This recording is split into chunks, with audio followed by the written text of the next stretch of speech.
Welcome to Season 2 of our Bold Conscious Connections podcast, where we bring you stories, conversations, and life experiences of those that have taken the journey and the leap of faith from employee to entrepreneurship. Every week we will bring you interviews or messages from us about what it took for people to take this bold conscious journey. So without further ado, let's get into our episode today.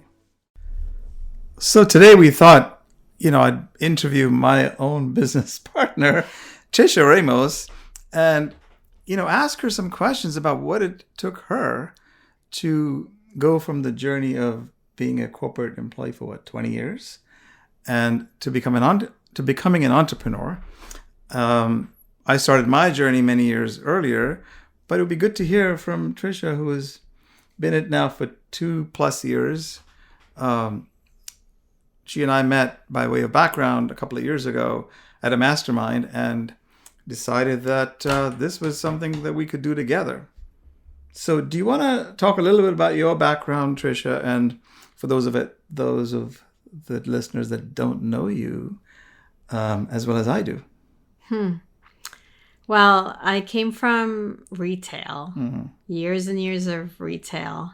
Why is that? I happen to live right by the Woodbury Commons, which if you're in New York or the Northeast, or maybe you're a Japanese tourist, you know all about the Woodbury Commons. It's probably like the most popular outlet center in the United States. It's in New York. And it's about 60 miles north of, or 50 miles north of New York City. So where I grew up, actually the high school I went to was just directly across the street. So jobs, growing up was all about like getting a job there. And so all through college, I would come home in between, breaks and semesters, and I would work there. And it was really fun. It was fun to have a job in retail in the mid-90s. It really was. And retail was just one of those things that, being around people and selling, I was good at, and I love helping people find things that made them really happy, whether it was like a piece of clothing or like something for their home. There was something about it that was really satisfying to me. And I love to sell, and I sell all kinds of things, whether it's an object or an idea. I just always really love to help people explore possibilities. And I think that's, retail allowed me to do that. Well, I'd say it's beyond retail as far as my experience goes with you. She's a great coach, by the way. And so I've seen her help transform other people's lives because we're coaches and we have clients and we help a lot of different people. So I know that you help them figure out what they might have walked into the store with and they had no clue what they're looking for, but you're able to ask them the questions that help them. Oh, that's what I'm looking for. So you are such an enabler. I know that. So that's amazing. But that was enabler. In that way that you just help them figure out, well, maybe that's not what I meant.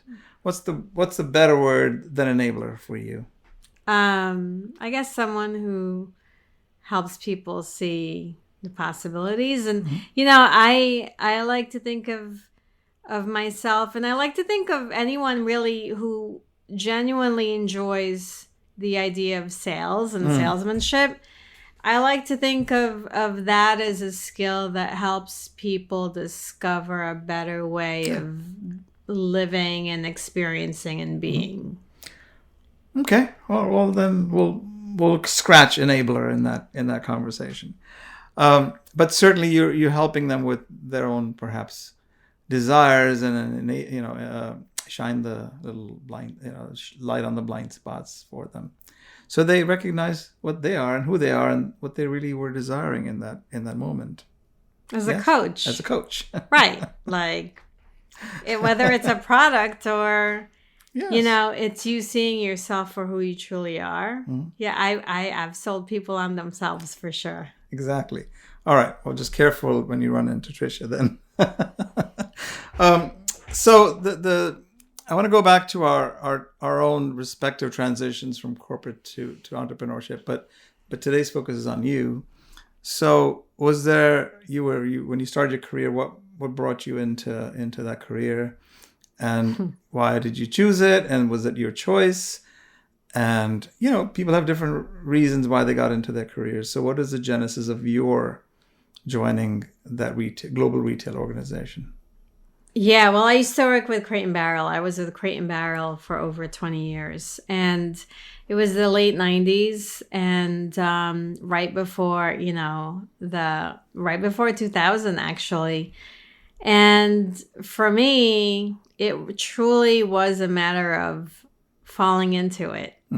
I was a great salesperson. They brought in, I remember they brought in like a $1,400 coffee machine, and everybody was like, who's going to buy a coffee machine for $1,400? And I was like, I'm going to sell it. And I did, and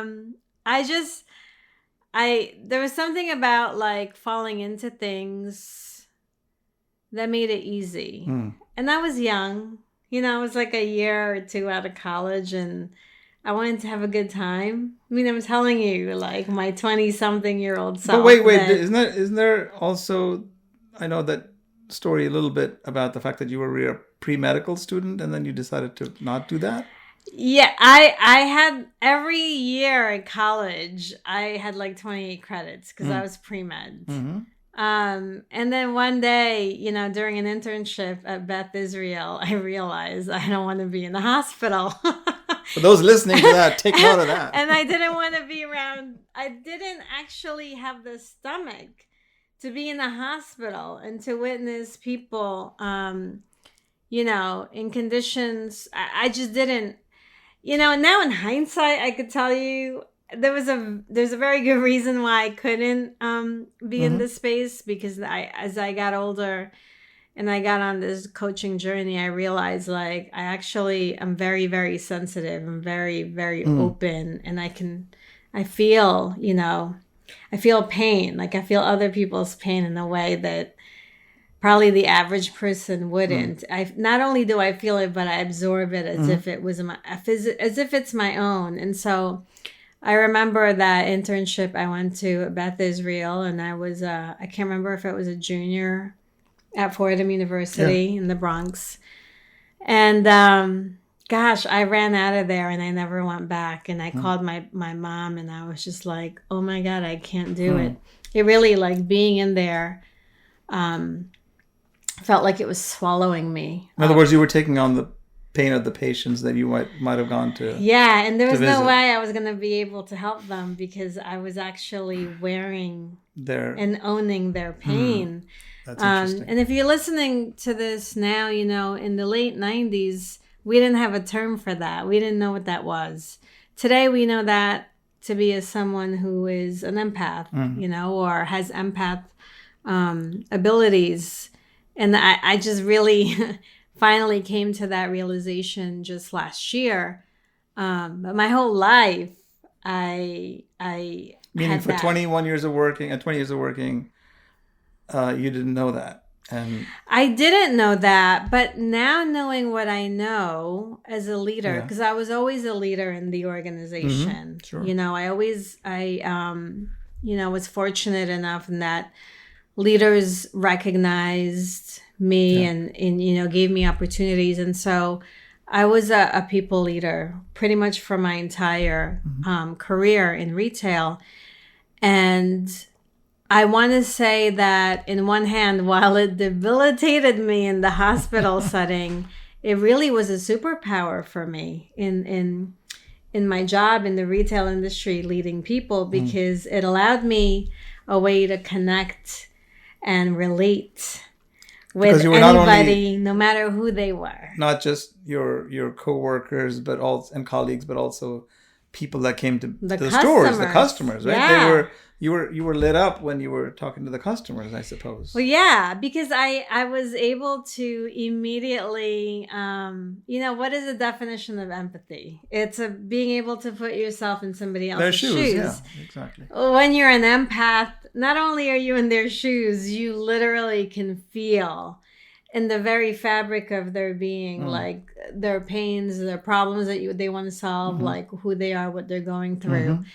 And, about a year ago this time, I discovered that what's an empath? And I think I'm one, because I used to just think like, maybe I'm just really ultra sensitive. And, being in the corporate setting, in the corporate environment, you're not necessarily exploring those types of things or what that is. That's kind of like more of a new term in the last like 10, 15 years.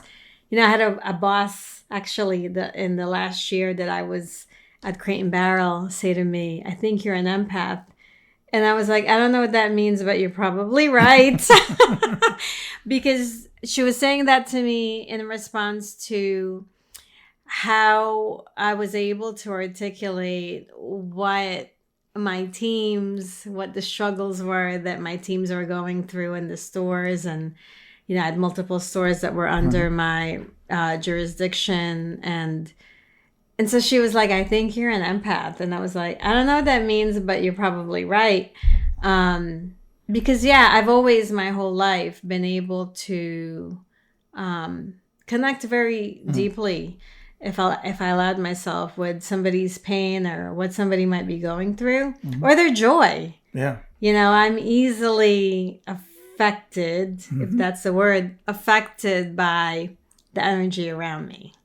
Wow. So talk a little bit about how you fell into the Crate and Barrels, as you already mentioned it. As you said, you fell into it. How did that come about? How do you fall into it? Well, I fell into it because I was looking for a job, and it was a temporary job because I was I had every intention to go to grad school. Right. But in the meantime, let me get a job for a year so that I can, have money to start paying student loans with. And I applied for a bunch of jobs in New York City. And they were all in fashion because all of my experience through college, I worked for Tommy Hilfiger, I worked for Ralph Lauren, I worked for Giorgio Armani. So I was looking for jobs in fashion. I applied for Bloomingdale's. If you're in New York City, like these are institutions. Institutions, exactly. But my mother worked at a company that was what is the Bloomberg building now on 59th and Park. And so in my dorm, I used to go to Fordham University. My senior year, I lived at the dorms in Lincoln Center. So I literally would walk along Central Park South to visit my mom. And I would pass by this store called Crate and Barrel. They had beautiful, colorful mugs, really nice housewares items that I thought, when I get an apartment, I want some colorful dishes like that and like fun like glassware like that. And so that's why they were on my radar, and they were looking for a management trainee. And I thought I could apply for a management trainee job. And honestly, I applied for a bunch of jobs. Bloomingdale's was one of them, a bunch of other retailers, and Crate and Barrel was at the bottom of the list. But as a good empath, I go to the interview, and I'm interviewed by this gentleman called Kent Sargent. And it was the most amazing conversation. He might be listening to you right now. Yeah. And it was the most amazing conversation that, he invited me to come back the next day to meet with the manager of the Madison and 59th Avenue store at the time. Her name's Lisa Smith, and she ended up being my boss and my mentor for many years. And he was like, can you come back tomorrow? And I was like, absolutely. And at that point, no other job mattered. And I fell into it in the way that, people can be magnetic. And why do we fall into things? Like, we fall in love with people, don't we? Sure. And so I feel like in that moment, I fell in love with the company by way of Mr. Kent Sargent. Wow. And I just really felt like this is it. This is the company. This is the job that I want. Even though Even though prior to that moment, I didn't really care that much. Mm-hmm. So I'm just curious, this is a side question. What happened to Mr. Sargent? Are you in touch with him? We message every now and then through social media. He's still around and doing, is he at Crate and Barrel still? No. Oh. Kent ended up, I guess, leaving right around like 2011. And actually, I ended up taking over the role that he had. Oh, wow. Well, Kent, shout out to you if you're listening to this conversation. So let's now switch gears into, I guess I know a little bit about the story, but maybe the listeners want to hear, what was the sort of catalyst for you always wanted to be an entrepreneur, from what I know, or maybe at some point in your life you realized that you did. What were some of those decision-making things you were going through? And then what was the catalyst eventually that was the decision moment for you that this is it, you're done? And just 2 years ago, you decided that I'm on my way to my entrepreneurship. Both my parents had jobs and they were with their companies for a long time. Mm-hmm. And I had entrepreneurs in my family background. My grandmother on my mom's side was a serial entrepreneur. One of my uncles, who's my godfather, is an entrepreneur. So there was entrepreneurship back there, but most of my role models in the way of family were employees. And I was raised to really, go to college, find a job. And I'm that generation where I'm probably the last of the generation where you could retire with the same company, the one company. Mm-hmm. Because if you're watching this in video, I might look younger, but I'm actually... But she is. She is. I'm actually Generation X. And so anyway, I joke, but I was supposed to just have the one job, and I was doing really well, actually. And I was well revered in my company and had a great track record, success. And, my job was very important because I was in the New York market. And so I was always successful in that sense, in that way.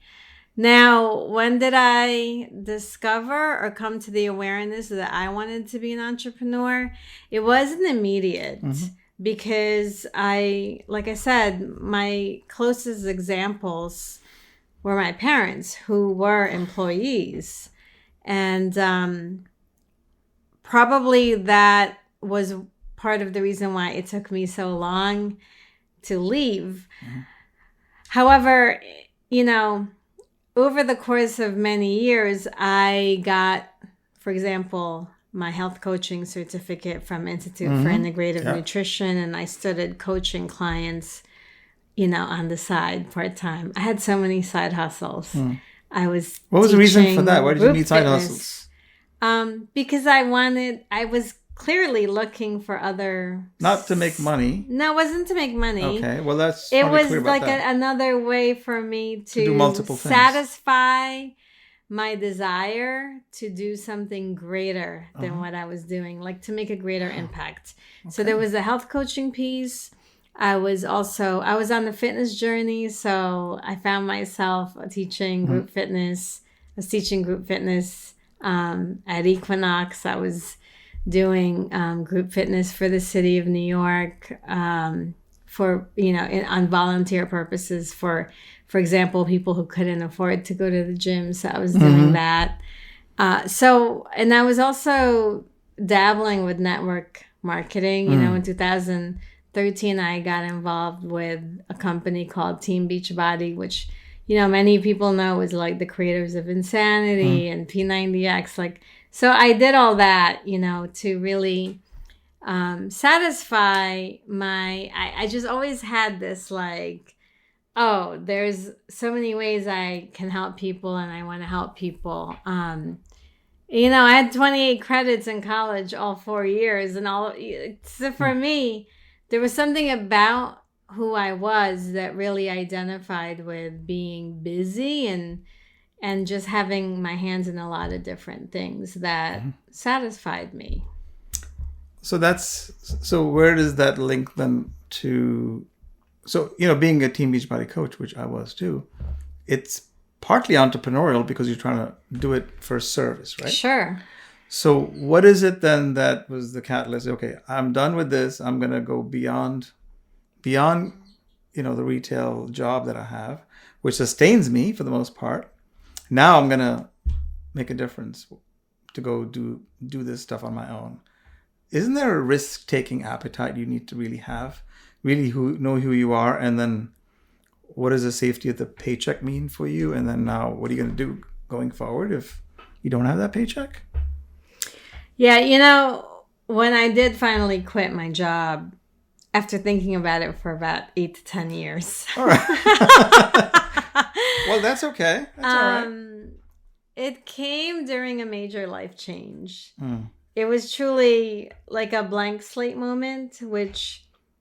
many of us, if we're lucky enough to see it as a blessing, we take these tragic moments, I guess, or maybe they're not tragic. Maybe they're just moments of like heartache and heartbreak. Moments in lives when we are broken down. Mm-hmm.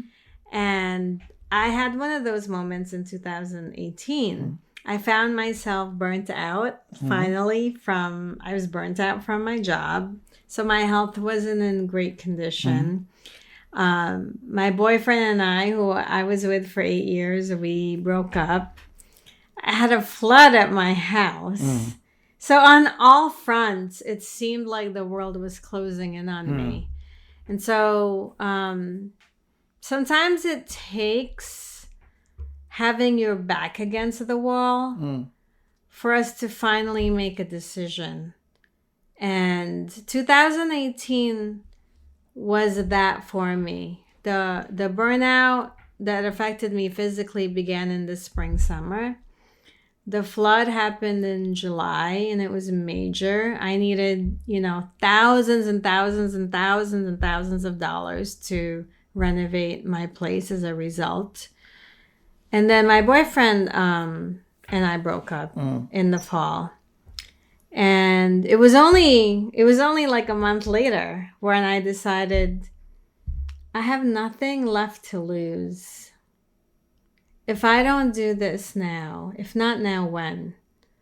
And on Thanksgiving Day 2018, I decided that on December 3rd, 2019, I would give my notice to my job that I'd been with for 20 years.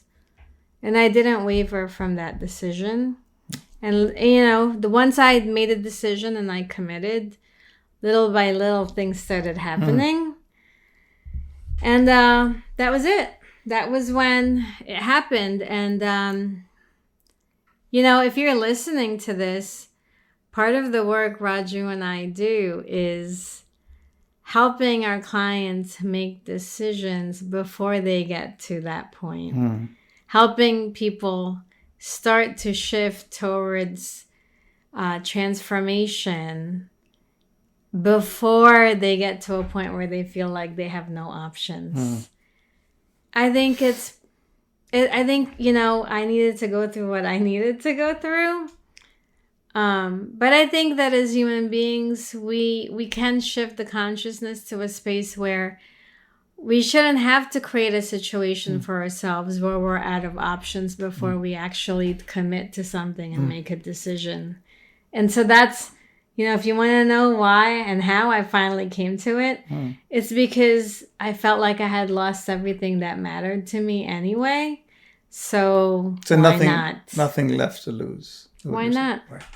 So you, in terms of catching it early, if you were able to do that, was there any moment in your life before that you had indication that you could have made that till everything was caving in on you? Oh, well, in 2014, I had a stroke. Stroke. So I was getting to that. So I was only 40.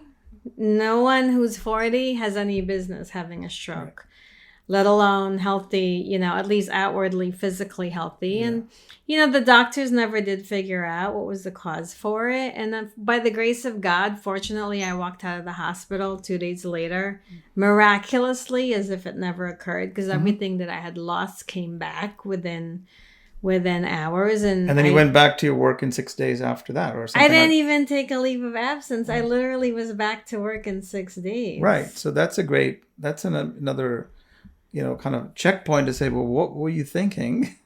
if you had a stroke at the age of 40, what was it that then kept you going back and say, okay, I'm back to work and I can still win the world?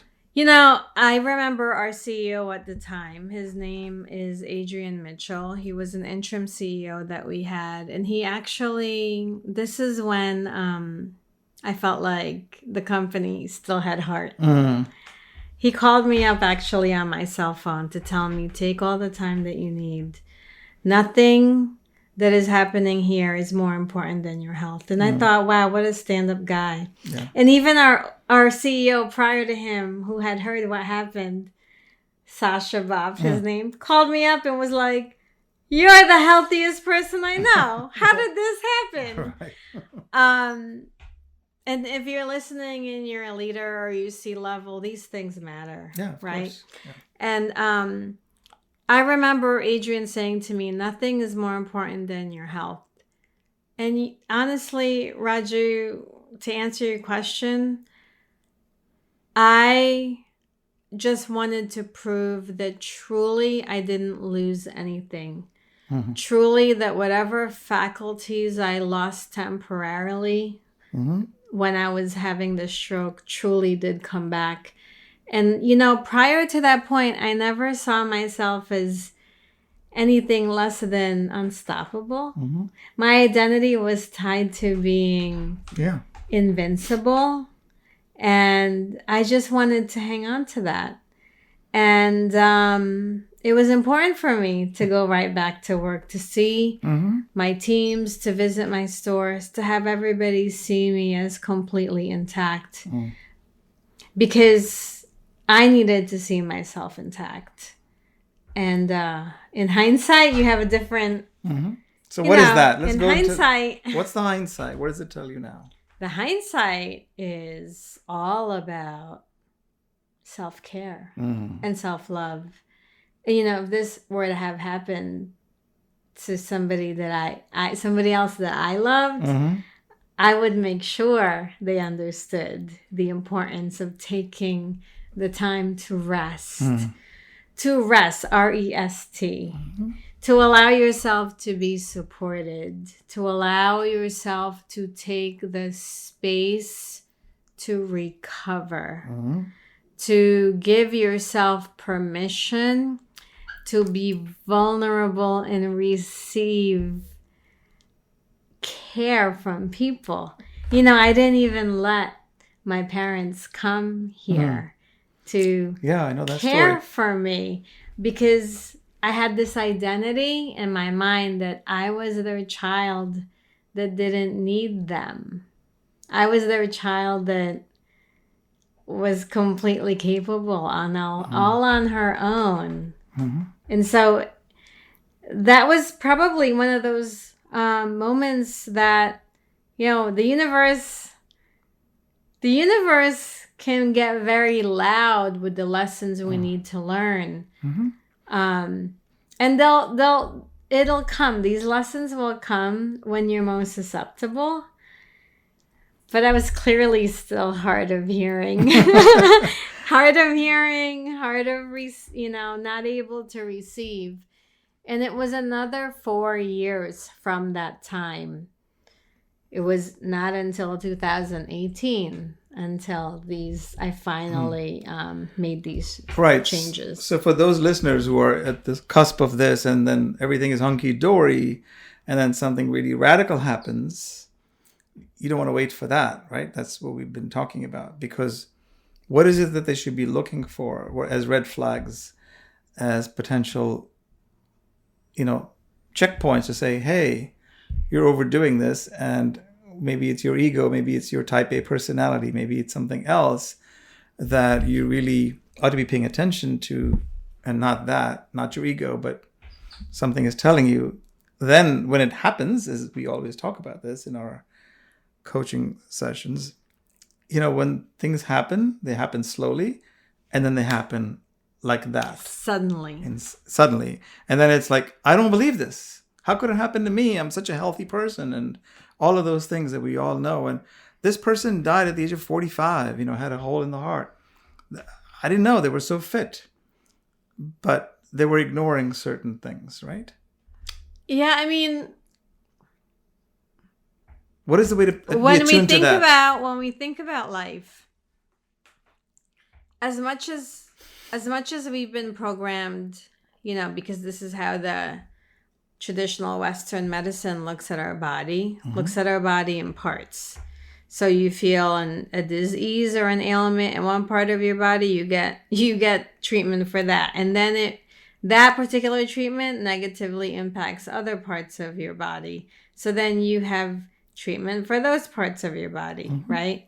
And then now, instead of treating your body as a whole, now you find yourself with all these different types of Band-Aids for all the different things. And you're not really finding wellness. You're just finding more illness or more sickness. And this is why I have a love for integrative medicine or functional medicine, because they do see and recognize the importance of looking at the body as a whole. Well, the body is beyond just the physical. We also, actually, first and foremost, are spirit beings first. And when life seems to be throwing us a bunch of lemons, yes, we can make lemonade. If you're an optimistic person, you make lemonade with your lemons. However, at some point, you have to wake up to the messages that are there. If you keep running into blocks, obstacles, situations where it feels like you're getting nothing but negative feedback from the universe or people around you or situations, you have to ask yourself, what are you resisting? Or what are you pushing up against? Because when you're living in flow, and everybody knows what flow is that ease. It's effortless. It is, there's grace in flow. And grace speaking to, the blessings, what feels like luck. A lot of people will talk about it as luck. And when you don't have that, people talk about it, or, you could talk about it, instead of good luck, it's bad luck. Yeah. And you and I have had this conversation, the idea that when the student is ready, the teacher appears. And we would like to argue that the teacher actually never left. The teacher is always there. It just depends on where the student is in terms of their readiness. Because the truth is, unless we're willing to see what is there, it can come to you in many different forms, but we'll still miss it. Yep. Right? And it's a matter of tuning in to another frequency. And this idea of leaving my job and leaving everything that I knew to be truth and allowing myself to tread in completely new territory, dark waters, right? Because I don't know what to expect. I've only been an employee, and now in my 40s, I'm going to go into this journey of entrepreneurship as a coach, starting with a stranger, a new business with a guy you didn't know, right? How do you go from that? You don't know. You have to tap into things unseen. So I was going to ask you that as a sort of a final question then, on this journey of entrepreneurship, then what has it been like for you since you began your process 2 years ago or so? And then we began working together about a year and 15 months or 18 months ago. In 2019, I hired many different coaches. I had a lot of different help. I knew I needed business coaches. I needed, I hired a tantric coach, and that really means like self-love, love. I hired a career coach. I invested so much money in myself. I even hired a chef, a personal chef, really to arm myself with resources and tools so that I could focus on, building my business. But I knew I needed to take care of myself. And one of the things that I learned from, for example, the tantric coach was this idea of future journaling. And it's a lot of it, if you follow Dr. Joe Dispenza's work, he's got this amazing meditation, which I did it every single day that summer of 2019. It's called Tuning into New Potentials. And in that particular meditation and in all the future journaling that I did, I just focused on the essence of what I was creating and how I was living. Nothing in my journals that I did daily had to be in chronological order. None of it had to make sense. But every day I got to write down a new journal entry from my future as I envision it, as if it had already happened. And what it does is it connects you to the emotions that at the end of the day we're really after. And we so wrongly set goals based on external markers, when at the end of the day, we're really looking for that internal compass, that core desired feeling that we want to generate. And what the future journaling taught me to do was to get really clear on what are these emotions, what are these feelings. And when you're able to do that, the gold or the magic in that is that when you meet people or when circumstances present themselves to you and you feel the emotion, even if it doesn't show up exactly with the form you had imagined, because you feel the essence, that's how you know it's right.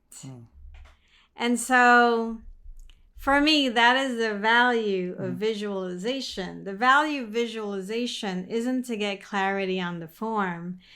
It's to get real connection to the essence, so that when those moments or people or situations show up and you feel it, you feel the essence, you know it's right, even if the form is not what you pictured. Just like you can discern the form might be just like what you pictured, but the essence energetically is wrong, then you know to say no.